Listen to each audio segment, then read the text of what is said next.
Yeah, that's a common theme that I think I've heard from a lot of folks in the DEI space, right? This idea of not quite fitting, that sense of belonging, and it's sort of like we forge our own path of belonging because we don't quite fit in with this one identity group, we don't quite fit in with this other identity group, and it's just interesting to see how that is a part of so many narratives of people who do this work.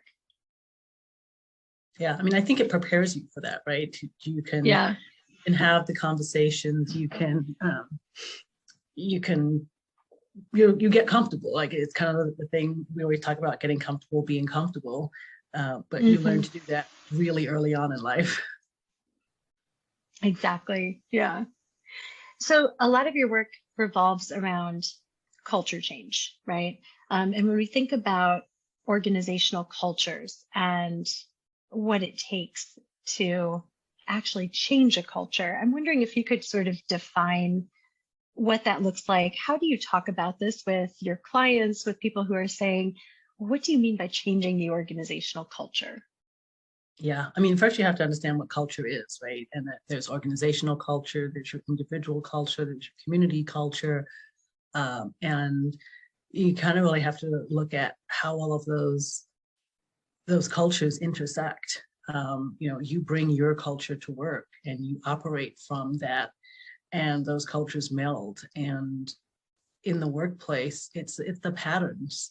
It's what are the things that we value. It's what are the things that we all do. What are the ways that we all show up? And once we start to really identify that and understand it, then you get to see, who are we as an organization? And once you understand that, then you can start to change it, right? It's like, okay, this is who we are as an organization. Is this who we want to be? And if it's not, then we probably need to do something about that. I think you and I probably have probably a lot of the same books on our bookshelves when it comes to studying culture and organizational culture. I love what you say, because our individual identities are often, whether we consciously bring them into the workplace or not, they're there, right? And so whether there's a connect or a disconnect with, between our identity and our organizational identity, I think that really drives who is engaged, who feels a sense of, value within an organization. And I often have conversations with, with my clients about organizational culture change. And we talk about just the length of time that it takes to engage in organizational culture change, right? We're talking about really transforming sometimes deep-seated traditions and value systems and behavioral norms, right? So I'm curious, when you're doing culture change work, where does it start, right? What are some of the levers or the steps that need to be taken in order to engage in that change process, especially when we're thinking about it from the lens of DEI? Yeah, I mean, it really starts with the leaders. I literally just wrote about this. I do a bi-monthly, I always forget, bi-monthly, semi-monthly, whatever, twice a month newsletter on LinkedIn called Simply Diversity. And in it, I literally just wrote about the fact that you have to start at the top. It doesn't matter what you're trying to do if the leadership is not on board, and if they're not supporting it, and if they're not role modeling it.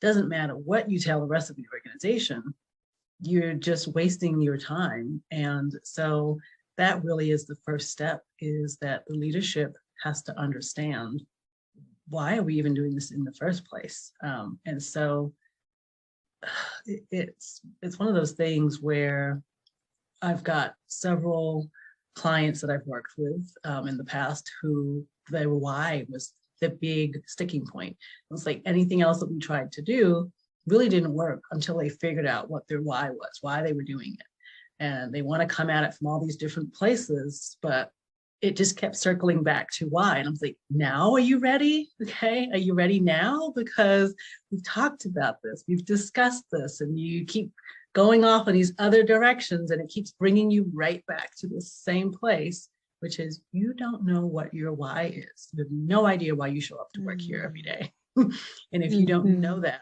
you don't understand it, we can't do any of the work that needs to be done. Or at least we can do it, but it will not be effective. Yeah. Yeah. I mean, it is inextricably linked with any organization's sustainability, right? But if it's not clear to people that this is a part of who we are and why we are, then yeah, it becomes this thing that's sort of put to the side, right? Right. And as part of the budget, right? It's like, oh, we don't have budget for that. Or we'll get to it after we do this other thing that's more important. And after this other thing, we're too busy, right? And so then you have all these excuses and all these reasons not to dive in. Right. Ah, yes. We have had very similar conversations, I think, with clients.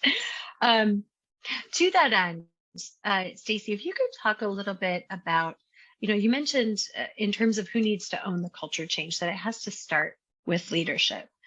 And in addition to sort of owning the why and articulating that, what else do leaders need to know and be able to do to drive that culture change?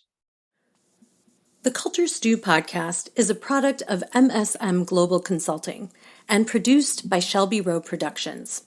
Please give us a rating and review on your favorite podcast platform so other people can find us. There are many ways to connect and keep the conversation going with us.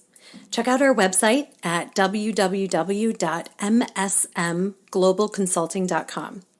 You can also share your thoughts with us directly by emailing info@msmglobalconsulting.com and putting Culture Stew in the headline.